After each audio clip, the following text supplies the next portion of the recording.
Savya the Monk is joining us in the studio this morning. He is a traveling monk as well as a life coach who identifies as a devotee of Krishna. He does have a YouTube channel, an Instagram account. Now, this is where he shares his perspective on spirituality, life coaching, as well as his travels. Savya, thank you so much for joining us this morning and welcome to The Way Up. Thank you for having me, and good morning to the Y listeners. Thanks for being here. So, for me, I'm sitting here and I didn't even know that there were monks living in South Africa, in Johannesburg. How did you get into this kind of life, this kind of journey? Yeah, you're not the first. I'm always meeting people, and it's like, I never knew this. Yes. Black monks. Yes. I was in Pretoria. I was already sort of looking out for some wisdom cultures. I was studying at Pretoria Tech. Right. Then you know how long ago that was. And I saw a poster on campus advertising Bhakti Yoga. So we had a Black consciousness movement. And we were looking for solutions for the problems plaguing African people. And so anything that seemed to speak outside the box, we were curious to go find out. So we went and we heard the monks speak then. And it actually tackled a problem that I was going through, just identifying with the skin of my body. I thought I'm more than just my skin color. And it addressed that we are spiritual beings, and therefore we have spiritual needs. I thought, instead of solving for X in engineering maths, let me solve for the real X. Who am I? Wow. Power. At what point did you change your life and become a traveling monk, and what did you need to leave behind from your previous life? Well, I joined a temple at the corner of Church and Duncan in Pretoria. And I started getting the education, sort of reorienting myself to the culture of serving God. Yes. Rising early, gave up intoxication, gambling, meat, fish and eggs. Meats, fish and eggs. And What's his worst sex. nightmare? Wow. What does everything? Oh, yeah. Yes. So you gave all of those things up. Yes, but it didn't feel like giving up much because in the monastery already the food was popping. I had friends there. There's a whole lifestyle. So it was just a switch. What was difficult was waking up early. I didn't know that was going to be a challenge. And then I started to take in some wisdom, spiritual understanding. Yes. So when that became part of my routine, I went back to Pretoria Tech, but there to host programs for the Bhakti Yoga Society on campus, sort of each one teach one, Wow. Yes. Day look like for the life of a monk? And you're a traveling monk as well, right? What does a day look like for you? Alarm goes off 3 a.m. Yeah. On For a- us too. Yeah. Yeah, that's life. You gotta get up early. And sometimes we snooze it. And then, but typically our program starts at 4:30. So everyone is ready, and we start to do our prayers, our remembrances of previous saints. It's a class by 7:30. There's breakfast 9 a.m. And then typically I'm either going to university. If it's university, we've got a club there. Or we're on the streets. We do music. We chant Hare Krishna on the streets. Some people may have seen us. Or catching a flight. Oh. Depends. Just like next week, on the 14th, I'm going to Singapore and Malaysia. Oh, wow. So different devotees do different things. Others are going shopping for vegetables to cook. Others are cleaning. Others are going out to distribute food. So early mornings, and we try to be snug in bed at least 9:30. So just to clarify, the monks that are part of one temple would live in the same place?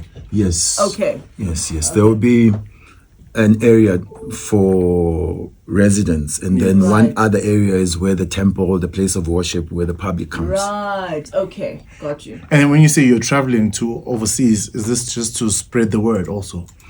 Yes. I go there to give some seminars, give some talks, and just to share some inspiration, because many people are on the journey and they see the monks and get inspired by witnessing the dedication. From that spirit. Have you seen people who say, it's too much for me, and then leave the journey. They end their journey of Yes, first is like, some people say it's too much just when they ask about the life of a monk. Right. And I always tell them, don't look at me. I'm already sort of far gone, if there was ever a word. Yes. But there's many people, 99% of people who take part in Krishna consciousness are regular folks like yourselves, got a job, they go to university, they're raising kids. Right, okay. So, yes, people may become affected by, again, the illusory energy, which is always whispering, just enjoy your senses, man. Don't try to control your mind. Don't try to improve yourself. You'll do it next year. Right. So, yes, there's sort of an up and down of people coming in. But the majority, because the impact is so profound, even though you may sleep, you get up and you continue the journey. Right. So, Savya, I'm going to start off with what I think is a very simple one. What is the meaning of life? Why are we here? Why are we on this floating rock in the universe? What are we doing here? Big one. I like how you call that a simple one. Simple, easy start, yeah. Yes, that's an important and necessary question to answer. Purpose. To know the purpose of a thing, you have to understand its intrinsic nature.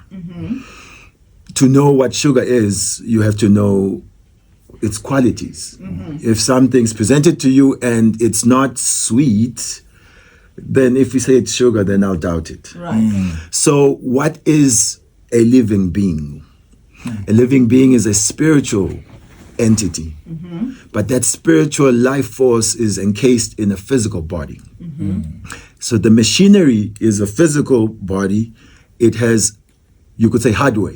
Software is the mind and the intelligence, but the user is the spiritual being. So the purpose of life has to match my nature. It has to be spiritual. So we are here, unfortunately, but fortunately, in a rehabilitation center. We're serving time for being envious of God and wanting to be the center of attraction, the enjoyer, the controller. So everyone who's trying to be a small God is put here to understand, no, your happiness is when you cooperate and you sync your free will with the supreme will. You are an eternal, loving servant of God. When you come here, you become a servant of your mind and your senses. And they are not very good masters. They plunder your money, they plunder your health, they plunder your good intentions for love and happiness, because they only bring in a limited amount of what you are used to as a spiritual being who belongs in the spiritual world. So the purpose is to know who you are, know who is the creator and maintainer of everything, and learn how to serve, how to cooperate, how to, again. I'm shook. What did I do wrong? I'm just like, I hear you. What did I do wrong? Okay. Now, is it possible to find true and lasting happiness? Yes, it is possible, because the heart is beating for it. Why would we want something that doesn't exist? True. So we want it because we know it. You see, like we want unconditional love in a world full of conditions. Are we crazy? That's my next question is, are we crazy? Is there such a thing as a soulmate? Some people believe everyone's got one soulmate, and eventually you find your soulmate, you get married, you have kids, and you live happily ever after, and that is your person. Is that the case? Our soulmate is the Supreme Lord. Krishna, Jehovah, Jah, Mudimo, Tiko, different names describing the all-attractive Supreme Lord. So that is the soulmate, because he is the life of all that lives. He knows us better than we know ourselves. And he is capable to fulfill our desires beyond our wildest dreams. So all the ideals that we're looking for in soulmates, unfairly so, because Uvusi, where has he been trained to actually be your well-wisher? And No, but we're saying like Vusi can be a life partner. Is that even a possibility? Are we meant to meet someone that is meant to be our life partner? yes. Okay. So I started at the highest point, soulmate. Yes. Yeah. So now we're in one page of our eternal life, right? We're embodied in this body. So then there may be a soul who is suited to our psychophysical nature and can partner with us for this journey. But what is lacking is that although people are available for partnering up, both are not trained to understand what is a human being, first of all, and what are the deepest needs of everyone, and how do I assist that person, not only just with the ephemeral, but with what is consequential. Happiness, love, connection, devotion. Yes, you will find someone who will tolerate us for this one life. I have a follow-up question. Yeah. And only because this is also kind of like a conversation on social media. But I have a question around, well, okay, if we all have, a partner, a life partner that can support us and help us through this journey, and we are lucky enough to find this person, because sometimes we think we have found the person, but then they do something to dishonor the vow that we've made to one another. Were we wrong then? Or is it possible for someone to be your life partner, soulmate, whatever, and then for them to make a mistake? Step out on the marriage, dishonor the marriage in some way. When we come back, I'd like an answer to that question. Because that's another big debate. Yeah. Should cheating be forgiven? If you meet someone and you believe that they are your life partner and they cheat on you, should you forgive them? Forgiveness is a virtue that not all people have in equal measure. Okay. So you have to analyze your personal situation. What's at stake? Is this person valuable to you in the long term, valuable to your family, to your personal well-being, to your children's well-being? Do you understand also that everyone has built-in cheating? No. These are the 4 defects of human being. We've got the Really? cheating propensity. Cheating just means that instead of saying how many people came to your party, instead of saying the 15 that came, you say 50. Right. So we make mistakes, is also built in. Everyone makes mistakes. We get illusioned, we cheat, and our senses are imperfect. So understanding that we're dealing with imperfect beings who are hardwired to make mistakes, who also can cheat, we have to give grace. No, Savya. You see, the thing is, No. unless you think that the sexual relationship that you have with your partner is the most important element of that relationship, then you're ready to throw everything out just because someone was overwhelmed by sexual desire, which is actually the plague of today's society. Look at your television, your internet, your cell phone feed. Everything is being sold using sexual undertones. Yes. So everyone is agitated sexually, actually. Here's my question, and this is the last one. We need to move to other live questions. Here's my question with regard to that. It's not about the physical act of cheating. It's about the commitment. So you're saying we're supposed to, are you saying not just in relationships as human being to human being, we're supposed to offer each other grace Yes. when other people make mistakes? Yes, because we also should step in the shoes of those that have made mistakes and think, what would you want to come your way if you honestly made a mistake or you were overwhelmed by certain circumstances? Should you get grace? Yes, I should. So But- do unto others as you would like to be done unto you. This would be but of course, everyone has their right to make a decision. Right. What I'm suggesting is that you weigh what this relationship means to you and what it means to your community, to the nation, whatever it is that you find value in. Is it worth throwing away because someone who's naturally flawed like myself made a mistake or broke a promise. I A feel voice note here from D, but I think I want to start with my question first. Uguti, many people might ask while they're on the path of just being human beings, Uguti, if there is such a thing as a higher power, why does pain and suffering exist? It exists as a deterrent. See, sometimes if you say you put your finger on a hot stove, the pain is to alert you of that danger. Yeah. okay. So we are in this world looking for happiness, joy, and unconditional love. And this world is presenting us with pain regarding to this mission. So that we ask the question, hey, but I want this, I'm looking for this, and I'm not getting it, I'm getting the opposite. So where can I get what I'm looking for? That's when a human being graduates from being an animal, just simply eating, mating, and fighting. He starts to ask the questions of who am I, where am I, and how do I actually get what my heart is looking for?